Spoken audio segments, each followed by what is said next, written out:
नमस्कार दोस्तों, स्वागत है आप सभी का द काउंसिल आईएएस की इस ऑनलाइन प्लेटफॉर्म पर। डेली करंट अफेयर की क्लासें आपके लिए लगातार मुहैया कराई जा रही है और इसको आप लोग जो है कि यह जो हमारी क्लास उपलब्ध कराई जा रही है आईएएस और पीसीएस के साथ साथ आप अन्य प्रतियोगी परीक्षाओं की भी तैयारी कर रहे हैं तो आप लोग इसमें जुड़ सकते हैं। और प्लीज़ आप लोग जो भी क्लास को व्यू कर रहे हैं, जो लोग देख रहे हैं, उसको प्लीज़ अन्य लोगों को भी शेयर कर दीजिए ताकि अन्य लोग भी इसमें जुड़ जाएं जो इस चीज़ की तैयारी कर रहे हैं। ये जो डेली करंट अफेयर की क्लास है, इसके कंटेंट आपको मजबूत प्रदान किए जा रहे हैं। जो ज़्यादा संभावना है कि इस बार क्वेश्चन पूछे जा सकते हैं, जो ज़्यादा संभावना है, इसी वजह से उसी क्वेश्चन को लिया गया है। इसलिए हमने इसका नाम दिया हुआ है MIQ, यानी मोस्ट इंपॉर्टेंट क्वेश्चन हमने इसको नाम दिया है। इसमें जो हम क्वेश्चन डिस्कस करने वाले हैं ये MCQ क्वेश्चन होगा, जो पीटी के लिहाज से बड़ा महत्वपूर्ण होगा प्रीलिम्स एग्जाम के लिए। लेकिन इसके जो कंटेंट होंगे, जैसे कि मैं इसमें व्याख्या आपके लिए प्रस्तुत करता हूं, तो व्याख्या जो इसका होगा वो आप अगर मेंस भी लिखते हैं तो मेंस की जगह भी इसको व्याख्याओं को आप जो इसकी व्याख्या रहती है उसके कंटेंट को जहां यूज करने की संभावना वहां आप रख सकते हैं, उसको यूज कर सकते हैं। अगर आप देखते हैं कि जो मेंस में पेपर्स होते हैं, या फर्स्ट पेपर हो या सेकंड पेपर हो, इनमें आप देखते हैं कि करंट अफेयर का ज़्यादा स्कोप रहता है। या तो अगर आप ज्योग्राफी से क्वेश्चन फर्स्ट पेपर में आ रहा है तो उसमें वही क्वेश्चन ज़्यादातर आ रहे हैं जो कहीं ना कहीं करंट से रिलेटेड हो, तो आपको इसमें ध्यान रखना है। इसी वजह से हम आपके सामने जो है कि इसका विश्लेषण भी, इसका व्याख्या भी लेके आते हैं ताकि आपको बेहतर ढंग से एकदम उस मुद्दे को समझ में आ जाए। तो इसका जो हम क्लास चला रहे हैं, ये क्लास की PDF भी आपको टेलीग्राम चैनल पर मिल जाती है। तो आप हमारे टेलीग्राम चैनल को ज्वाइन कर लीजिए, जिसका लिंक हमारे डिस्क्रिप्शन बॉक्स में दिया हुआ है, तो आप लोग उसको ज्वाइन कर लीजिए और क्लास को एंजॉय के साथ आप देखिए, एकदम पैनी नज़र रखते रहिए और लोगों को जोड़ते जाइए लगातार, ताकि आपका ये अपना परिवार बढ़ता जाए। तो शुरू करते हैं आज का जो हमारा पहला क्वेश्चन है। देखिए, पहला क्वेश्चन कह रहा है कि हाल ही में किसके द्वारा ब्रह्मोस के उन्नत संस्करण का परीक्षण किया गया है। तो ब्रह्मोस के उन्नत संस्करण का परीक्षण किया गया है किसके द्वारा, ऐसा क्वेश्चन पूछा जा रहा है। ऑप्शन है हमारे रक्षा अनुसंधान विकास संगठन, नासा, इसरो या इनमें से कोई नहीं। तो हाल ही में आप देखेंगे तो DRDO द्वारा ब्रह्मोस के उन्नत संस्करण परीक्षण का परीक्षण किया गया। इसमें आप देख रहे हैं तो DRDO यानी रक्षा अनुसंधान विकास संगठन के द्वारा ये किया गया। तो इसका सही जो उत्तर होगा वो ऑप्शन ए होगा, यानी DRDO। चलिए, ब्रह्मोस के बारे में कुछ और चीजें जानते हैं।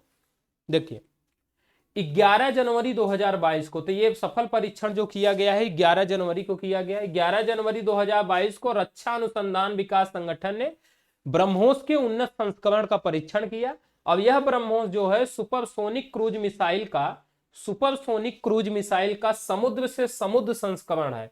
तो ये समुद्र से समुद्र संस्करण है और इसका जो परीक्षण है INS विशाखापत्तनम से किया गया है। INS विशाखापत्तनम से किया गया है इसका परीक्षण। और ब्रह्मोस को जो है भारत और रूस के संयुक्त सहयोग से विकसित किया गया। तो भारत और रूस के संयुक्त सहयोग से इसको विकसित किया गया है।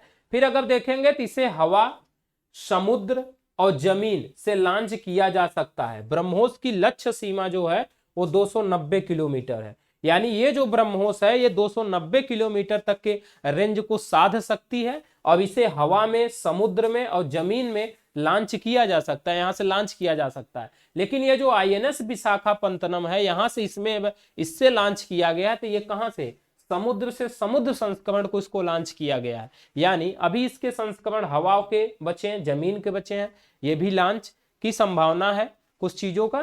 तो आपको यह ध्यान रखना कि इस बार जो अभी 11 जनवरी को लॉन्च किया गया है, समुद्र से समुद्र संस्करण लॉन्च किया गया है। और किससे लॉन्च किया गया है, तो INS विशाखापत्तनम से लॉन्च किया गया। किसने लॉन्च किया है, तो रक्षा अनुसंधान और विकास संगठन ने इसको लॉन्च किया हुआ है। चलिए, ये जो है कि 290 किलोमीटर लक्ष्य भेदने में सफल है, तो ये आपको देखते रहना है।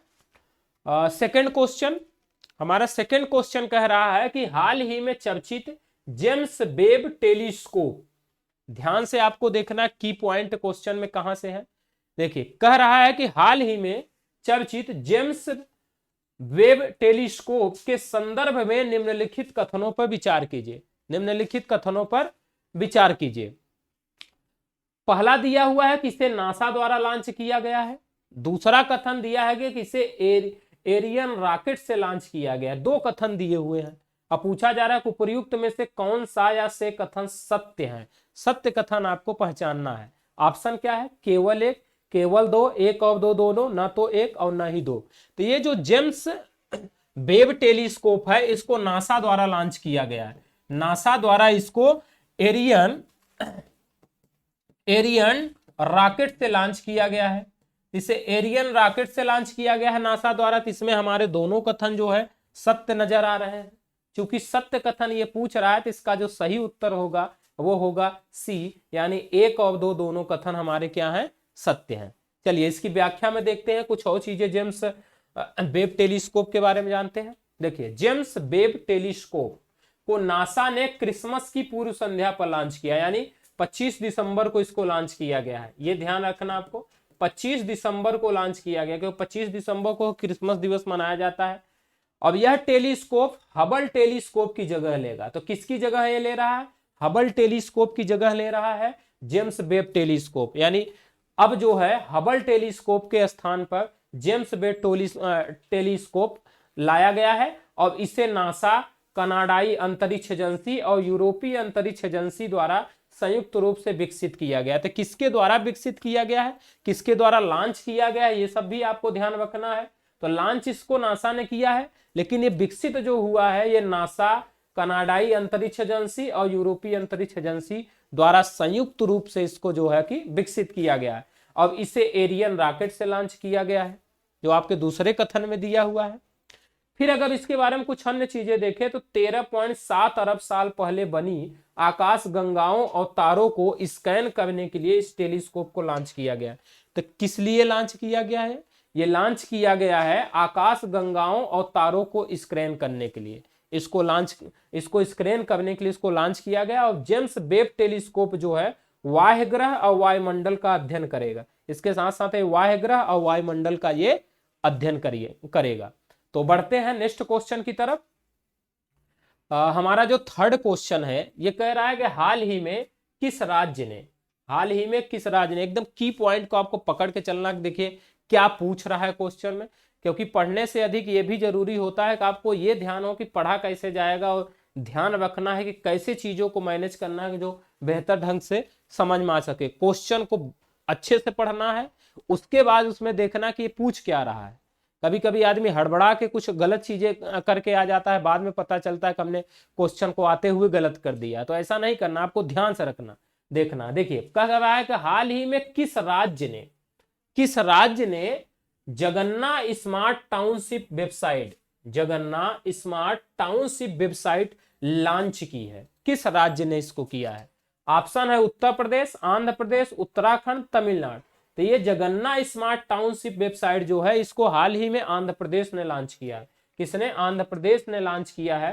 तो इसका जो सही उत्तर होगा वो होगा बी। चलिए इस वेबसाइट के बारे में जानते हैं। देखिए, आंध्र प्रदेश के मुख्यमंत्री वाई.एस. जगन मोहन रेड्डी। तो आंध्र प्रदेश के मुख्यमंत्री कौन है? वाई.एस. जगन मोहन रेड्डी ने 11 जनवरी 2022 को Jagananna smart township website launch की। आपको डेट भी याद रखना है। मान लीजिए अन्य प्रतियोगी परीक्षाओं की अगर आप तैयारी कर रहे हैं, साथ साथ अन्य प्रतियोगी परीक्षाएं भी दे रहे हैं, वनडे के भी एग्जाम दे रहे हैं, या आरओ का दे रहे हैं आप, उसके नीचे आप लोअर उसके समकक्ष या समझ लीजिए कि लोअर पीसीएस आप दे रहे हैं, तो इस तरह से उसमें डेट का महत्व तो रहता है इन परीक्षाओं में। तो आपको डेट भी देखते रहना है। तो देखिए आंध्र प्रदेश के मुख्यमंत्री कौन है? वाई.एस. जगन मोहन रेड्डी। और इन्होंने 11 जनवरी 2022 को Jagananna smart township website launch किया। फिर इस वेबसाइट को तड़ेपल्ली कैंप कार्यालय से लॉन्च किया गया। तो आंध्र प्रदेश के जो कैंप कार्यालय है तड़ेपल्ली कैंप, वहां से इसको लॉन्च किया गया।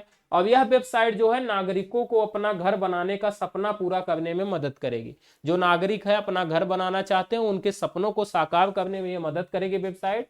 अब यह वेबसाइट जो है पारदर्शी तरीके से भूमि को स्पष्ट और मुकदमे मुक्त स्वामित्व के साथ गैर लाभकारी बाजार से के नीचे उचित मूल्य प्रदान करेगी। दर्शी तरीके से जो भूमि को स्पष्ट है और मुकदमे मुक्त जो स्वामित्व है उसको प्रदान करेगी। अब कम पैसे में जो है कि बाजार के नीचे जो है कि उचित मूल्य में इसको प्रदान करने का प्रयास करेगी।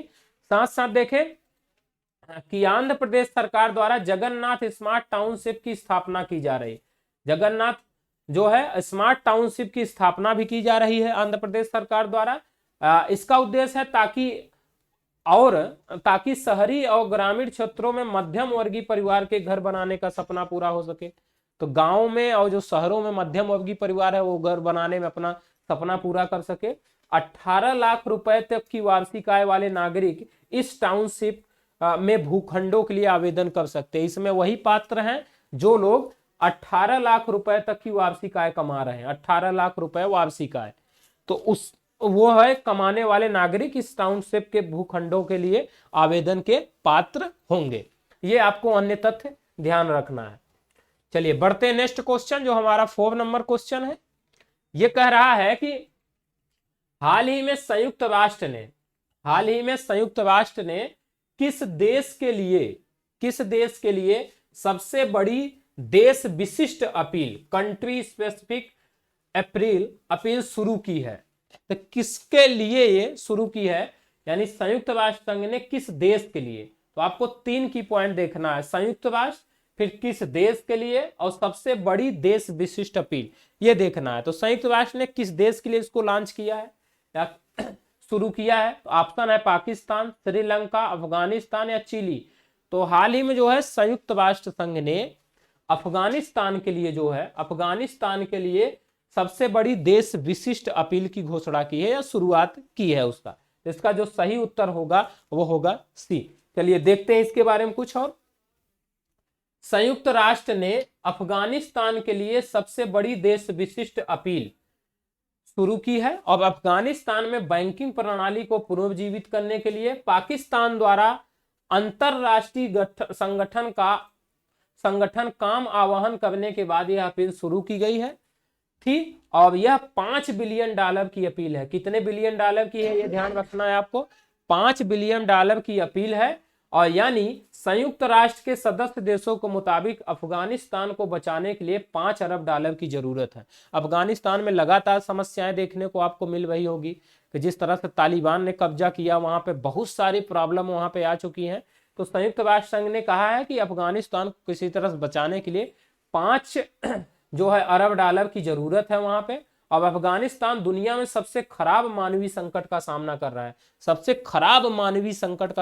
रहा है। आधे अफगान जो है भूखमरी के सामना कर रहे हैं, वहीं देश में 9 मिलियन लोग से अधिक लोग जो है बेघर हो गए हैं और लगभग 22 मिलियन लोगों को सहायता की आवश्यकता है और 5.7 मिलियन अफगानों को सीमाओं से परे मदद की जरूरत है। ये आपको रिपोर्ट बता रहे हैं कितनी चीजें उनको जरूरत है। तो प्रॉब्लम ज्यादा जटिल है, जिस कारण संयुक्त राष्ट्र संघ ने यहाँ पर $5 अरब की जरूरत की घोषणा की है। एक जो है कि $5 बिलियन की अपील की है, जिसको देश विशिष्ट अपील कहा जा रहा है। तो बढ़ते हैं नेक्स्ट क्वेश्चन, जो हमारा 5 नंबर क्वेश्चन है। 5 नंबर क्वेश्चन कह रहा है कि हाल ही में निम्नलिखित में से किसके द्वारा man portable entry tank guided missile का सफलतापूर्वक परीक्षण किया गया है? Man portable anti tank guided missile का सफलतापूर्वक परीक्षण किया गया किसके द्वारा? ऑप्शन है नासा द्वारा, डीआरडीओ, इसरो या इनमें से कोई नहीं। तो man portable anti tank guided missile जो है हाल ही में डीआरडीओ द्वारा सफलतापूर्वक इसको लॉन्च किया गया है। तो इसका जो सही उत्तर होगा वो होगा बी, यानी डीआरडीओ। चलिए जानते हैं man portable anti tank guided missile के बारे में। रक्षा अनुसंधान और विकास संगठन यानी डीआरडीओ ने man portable anti tank guided missile का सफलतापूर्वक परीक्षण किया। जो आपके उत्तर में क्वेश्चंस में पूछ रहा है कि किसने इसको सफलतापूर्वक लॉन्च किया है। फिर देखें, अगर इसके बारे में देखें तो यह एक स्वदेश में विकसित टैंक रोधी मिसाइल, कम वजन वाली और फायर एंड फॉरगेट मिसाइल है। तो एक तो स्वदेश रूप से विकसित है, दूसरा यह है जो कम वजन वाली है और फायर एंड फॉरगेट मिसाइल है। फिर देखें कि man portable anti tank guided missile जो है तीसरी पीढ़ी की fire and forget anti tank guided missile है। कितने पीढ़ी की है? तीसरी पीढ़ी की। आपको की पॉइंट ध्यान रखना, कहां से क्वेश्चन संभावित है कि उठ सकता है, तो ये तीसरी पीढ़ी के है। अब इसे डीआरडीओ ने भारतीय रक्षा को अन्य बीईएम टेक्नोलॉजी प्राइवेट लिमिटेड के सहयोग से विकसित किया है। और फिर इसके मध्य भाग में आप देखेंगे 4 पंखे होते हैं। अब यह missile high explosive anti tank warhead से लैस है। और इसकी जो लंबाई है 1300 मिमी है और व्यास 120 मिमी है। और इसका वजन आप देखेंगे 14.5 किलो है, यानी 14.5 किलो का है। और मिसाइल की कमांड लॉन्च यूनिट जो है 14.25 किलोग्राम की है। ये आपको अन्य तथ्यों में ध्यान रखना है। अगर आपको इसके बारे में जो है कि अगर साइंस टेक्नोलॉजी में क्वेश्चन आता है, तो अगर मेंस में भी इस तरह से पूछे जा सकते हैं, तो आपको इन तथ्यों को उजागर करके आप अपने टेक्नोलॉजी के वृद्धि कैसे हो रही, कि इस तरह से ये बढ़ रही है, उसको आप दिखा सकते हैं। अब यह मिसाइल कम से कम 200-300 मीटर और अधिकतम 4 किलोमीटर की दूरी तय कर सकती है। तो इसका मिसाइल की जो दूरी है कम से कम जो है कि 200-300 मीटर है, 200 से 300 मीटर है। अब अगर अधिकतम की बात करें तो यह 4 किलोमीटर की दूरी तय कर सकती है। चलिए बढ़ते हैं नेक्स्ट क्वेश्चन की तरफ। 6 नंबर क्वेश्चन ये कह रहा है कि हाल ही में जारी Henley passport index 2022, Henley passport index 2022 के संदर्भ में निम्नलिखित कथनों पर विचार कीजिए। तो हेनले पासपोर्ट इंडेक्स के संदर्भ में ही आपको ये कथन दिए हुए हैं, जिसको आपको देखना है। पहला कथन देखना क्या है, इसमें जापान और सिंगापुर को पहला स्थान दिया गया है, पहले कथन में दिया जा रहा है। दूसरा कथन दे रहा है कि इसमें भारत 63वें स्थान पर है। तीसरा कथन दे रहा है कि इस सूचकांक में सबसे नीचे अफगानिस्तान को सूचीबद्ध किया गया है। फिर पूछ रहा है कि उपर्युक्त में से कौन सा या से कथन सत्य है, केवल 2, 1 और 2, केवल 2 और 3, केवल 1 और 3, या उपर्युक्त सभी। तो हेनले पासपोर्ट इंडेक्स 2022 के बारे में बात करें तो इसको हाल ही में जारी किया गया है। और इस बार जो हेनले पासपोर्ट इंडेक्स 2022 जारी हुआ है 2022, इसमें अगर आप देखेंगे तो इसमें जापान और सिंगापुर को, किसको, जापान और सिंगापुर को पहला स्थान मिला हुआ है। तो सिंगापुर को इसमें प्रथम स्थान मिला है, दोनों को मिलाकर के प्रथम स्थान मिला हुआ है।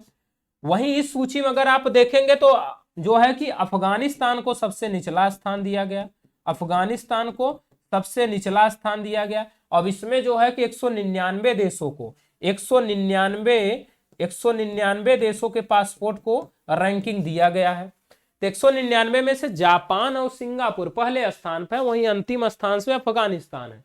वहीं अगर भारत की स्थिति की बात करें तो भारत इस बार 63वें स्थान पर है, 83 स्थान पर। वहीं अगर तो ये 2022 की रिपोर्ट के अनुसार है। वहीं आप देखेंगे 2021 में जो है 2021 में भारत जो है 90वां स्थान पर था, 90 स्थान पर था। तो इस बार ऐसे भी क्वेश्चन आ सकता है कि भारत इस बार कितना उछाल लिया है, तो आप 90 स्थान से सीधे आप 83 स्थान पर है। तो 7 जो है कि पायदान ऊपर ये पहुंचा है, 7 पायदान ऊपर जाकर के ये 63वें स्थान पर पहुंचा है। तो इस तरह से आपको दिख रहा हो कि ये जापान और सिंगापुर को पहला स्थान दिया गया, हमारे कथन सत्य है। और भारत इसमें 63वें स्थान पर है, ये भी सत्य कथन है। फिर दे रहा है कि सूचकांक में सबसे नीचे अफगानिस्तान को सूचीबद्ध किया गया, हाँ ये भी सत्य है। ये पूछ ही रहा है सत्य कथन कौन सा है, तो इसका जो सही उत्तर होगा वो होगा डी, यानी उपर्युक्त सभी। चलिए व्याख्या देखते हैं, और भी चीजें इसमें आएगी आपको। देखिए हेनले पासपोर्ट इंडेक्स 2022 हाल ही में जारी किया गया। अब यह सूचकांक 199 पासपोर्टों को रैंकिंग प्रदान करता है। कितने पासपोर्टों को? 199 पासपोर्टों को रैंकिंग प्रदान करता है। अब यह इंटरनेशनल एयर ट्रांसपोर्ट एसोसिएशन, देखिए इंटरनेशनल एयर ट्रांसपोर्ट एसोसिएशन यानी IATA द्वारा उपलब्ध कराए गए विशेष आंकड़ों के आधार पर तैयार किया जाता है। तो किसके आंकड़ों पर तैयार किया जाता है? इंटरनेशनल एयर ट्रांसपोर्ट एसोसिएशन द्वारा। फिर आप इसमें देखें कि जापान और सिंगापुर को पहला स्थान दिया गया। और इन पासपोर्ट धारकों के पास 192 गंतव्यों तक वीजा मुक्त पहुंच है। अगर आपको जापान और सिंगापुर का आपने पासपोर्ट लिया हुआ है तो आप जो है 192 देशों में वीजा मुक्त आप घूम सकते हैं। यानी इनके अगर पासपोर्ट आपके पास है तो आप 192 देशों में घूम सकते हैं आसानी से। यानी जापान और सिंगापुर के पासपोर्ट पर। वहीं आप देखें जर्मनी और दक्षिण कोरिया को दूसरा स्थान पर रखा गया है। पहले पर जापान और सिंगापुर, दूसरे स्थान पर जर्मनी और दक्षिण कोरिया को रखा गया है, जिसके पासपोर्ट धारक जो है, जिसमें पासपोर्ट धारक 190 देशों को वीजा मुक्त करने में सक्षम है। यानी ये जो है जापान सिंगापुर 192 देशों का, वहीं आप जर्मनी और दक्षिण कोरिया 190 देशों में। फिर आप देखें इस सूचकांक में सबसे नीचे अफगानिस्तान है, सिर्फ 26 देशों तक पहुंच। यानी अगर आपके पास अफगानिस्तान के वीजे में है तो ये 26 देशों तक पहुंच आपको ये सुनिश्चित करेगा अफगानिस्तान का वीजा। तो उसको सूचीबद्ध किया गया, तो सबसे नीचे इसको रखा गया। अब इसमें भारत जो है 7 पायदान ऊपर आकर के, कितना 7 पायदान ऊपर आकर के 63वें स्थान पर आ गया है। और 2021 में देखेंगे तो 90वें स्थान पर था। अब भारत के पास बिना पूर्व वीजा के 60 देशों तक पहुंच है। तो बिना पूर्व वीजा किसके लिए आप 60 देशों तक पहुंच बना सकते हैं इसमें। चलिए नेक्स्ट क्वेश्चन हमारा 7वां नंबर, कि हाल ही में निम्नलिखित में से कौन अमेरिकी सिक्के पर दिखाई देने वाली पहली अश्वेत महिला बनी है? हाल ही में निम्नलिखित में से कौन अमेरिकी सिक्के पर दिखाई देने वाली पहली अश्वेत महिला बनी है? माया एंजेलो, कल्पना चावला, गीता गोपीनाथ या सारा बहुद्दी? तो हाल ही में जो है माया एंजेलो जो है अमेरिकी सिक्के पर दिखाई देने वाली पहली अश्वेत महिला बनी है। तो इसका जो सही उत्तर होगा वो होगा ए, यानी माया एंजेलो। चलिए देखते हैं इसके बारे में कुछ और। माया एंजेलो अमेरिकी सिक्के पर दिखाई देने वाली पहली अश्वेत महिला बनी।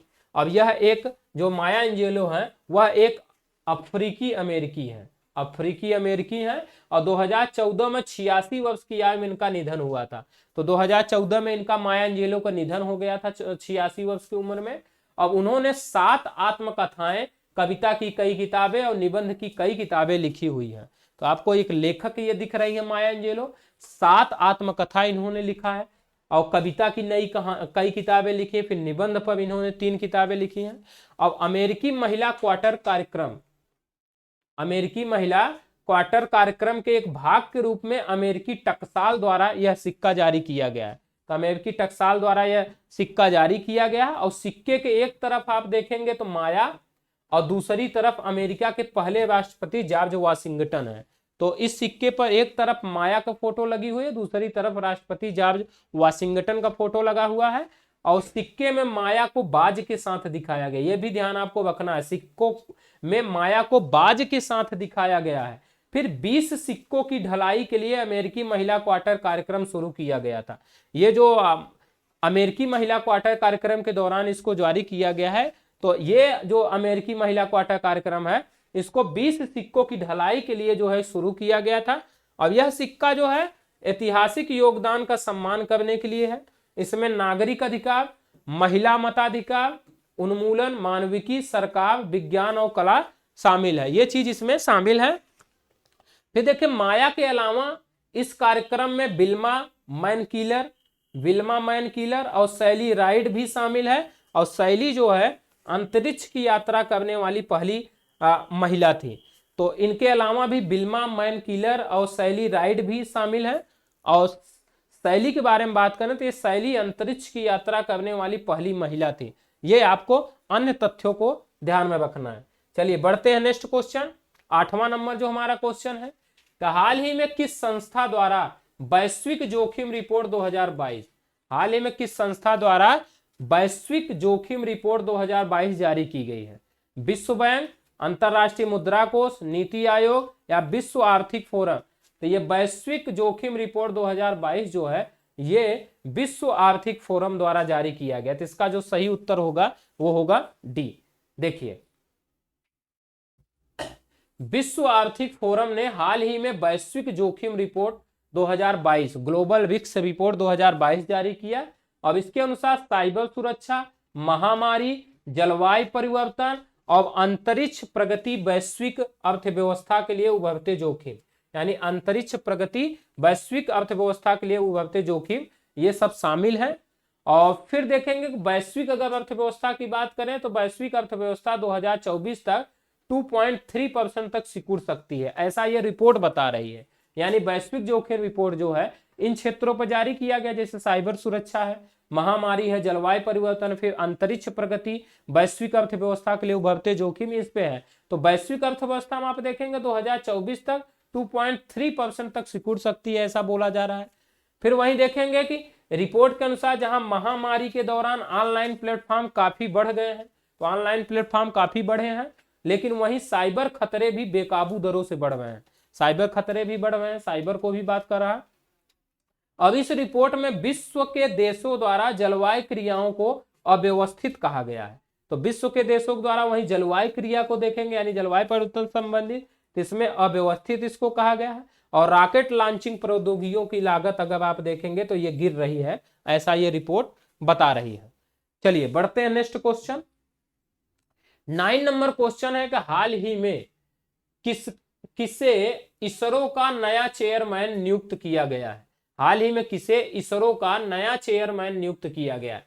ऑप्शन है के सिवन, के कस्तूरी रंगन, माधवन नायर या डॉक्टर एस स्वामीनाथन। तो हाल ही में जो है डॉक्टर एस स्वामीनाथन को जो है इसरो का नया चेयरमैन नियुक्त किया गया। तो इसका जो सही उत्तर होगा वो होगा डी। अब ये जो डॉक्टर एस स्वामीनाथन है ये के सिवन का स्थान लेंगे, के सिवन का स्थान लेने वाले हैं। तो ये के सिवन का स्थान लेंगे, तो इसका जो सही उत्तर है वो डॉक्टर एस सोमनाथ है। लेकिन इसके पहले जो ये ऑप्शन दिया हुआ है के सिवन, यानी इसके स्थान पर जो है डॉक्टर सोमनाथ इसरो के चेयरमैन नियुक्त किए गए। अगर बात करें के कस्तूरी रंगन और माधवन नायर की, तो ये दोनों भी इसरो के चेयरमैन रह चुके हैं, ये आपको ध्यान देना है। देखिए डॉक्टर एस सोमनाथ इसरो के नए अध्यक्ष होंगे और वह इसरो के शीर्ष स्थान हासिल करने वाले चौथे केरलवासी होंगे। तो केरल जो है कि भारत की तरफ से, तो ये केरल राज्य से हैं और ये केरल के चौथे केरलवासी हैं जो इसरो के अध्यक्ष के पद पर नियुक्त हुए हैं। और वे जो हैं के सिवन का स्थान लेंगे तथा 3 साल के लिए इसरो के निदेशक के रूप में कार्य करेंगे। 3 साल के लिए काम कर रहे हैं। फिर डॉक्टर सोमनाथ ने structural design, launch vehicle system engineering, structural dynamics और मैकेनिज्म डिजाइन, पायरोटेक्निक में विशेषज्ञता हासिल की है। और इसरो के अध्यक्ष जो होते हैं ये भारत सरकार के सचिव होते हैं। तो भारत सरकार के सचिव होते हैं इसरो का अध्यक्ष, और वह अंतरिक्ष विभाग के कार्यकारी अधिकारी भी होते हैं। अब यह विभाग सीधे प्रधानमंत्री को रिपोर्ट करता है, ये आपको ध्यान रखना। विक्रम साराभाई इसरो के सबसे लंबे समय तक सेवा देने वाले अध्यक्ष हैं। आपको एक ध्यान ये रखना कि विक्रम साराभाई इसरो के सबसे लंबे समय तक सेवा देने वाले अध्यक्ष हैं। अब तक जितने भी अध्यक्ष बने उसमें से विक्रम साराभाई सबसे लंबे समय तक सेवा देने वाले अध्यक्ष हैं। अब उन्होंने जो है कि 12 साल तक अपनी सेवाएं दी थी। कितने साल तक? 12 साल तक अपनी सेवाएं दी हुई थी। और के राधाकृष्णन, माधवन नायर और के कस्तूरी रंगन इसरो के अध्यक्ष रह चुके हैं, ये 19 में थे। चलिए नेक्स्ट क्वेश्चन बढ़ते हैं। आज का लास्ट क्वेश्चन हमारा कि हाल ही में चर्चित सशस्त्र बल भूतपूर्व सैनिक दिवस के संदर्भ में निम्नलिखित कथनों पर विचार कीजिए। पहला कथन दिया हुआ है कि इसे प्रतिवर्ष 14 जनवरी को मनाया जाता है। दूसरा दिया है कि इस दिवस को 2017 से मनाया जा रहा है। पूछा जा रहा है कि उपर्युक्त में से कौन सा या से कथन सत्य है या है, तो केवल एक, केवल दो, एक और दो दोनों, न तो एक और न ही दो। तो ये जो सशस्त्र बल भूतपूर्व सैनिक दिवस है, यह प्रतिवर्ष 14 जनवरी को मनाया जाता है। अब इस दिवस को मनाने की जो शुरुआत हुई थी ये 2017 में हुई थी। तो ये दोनों हमारे कथन सत्य है। तो इसका सही जो उत्तर होगा वो होगा ऑप्शन सी। देखते हैं इसके बारे में कुछ और। देखिए प्रतिवर्ष 14 जनवरी को सशस्त्र बल भूतपूर्व सैनिक दिवस मनाया जाता है और इस दिवस को 2017 से मनाया जा रहा है। पहले इस दिवस को युद्ध विराम दिवस कहा जाता था। तो पहले इस दिवस को क्या नाम दिया जाता था? युद्ध विराम दिवस कहा जाता था। फिर इसे 14 जनवरी को मनाने का कारण यह है कि इसी दिन भारतीय सशस्त्र बल के पहले commander in chief field marshal KM. Cariappa सेवानिवृत्त हुए थे। तो ये आपको इस लाइन में आपको कई चीजें दिख रही हैं।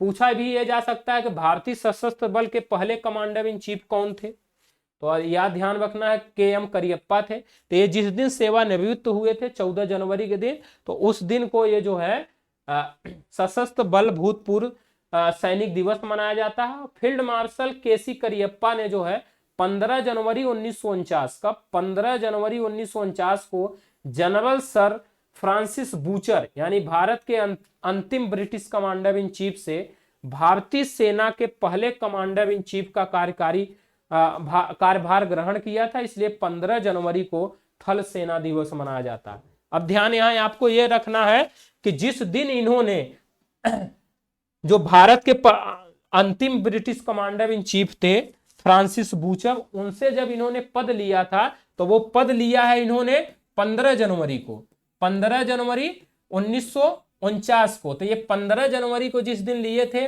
पद उनसे लिए थे, उस दिन को थल सेना दिवस के रूप में मनाया जाता है।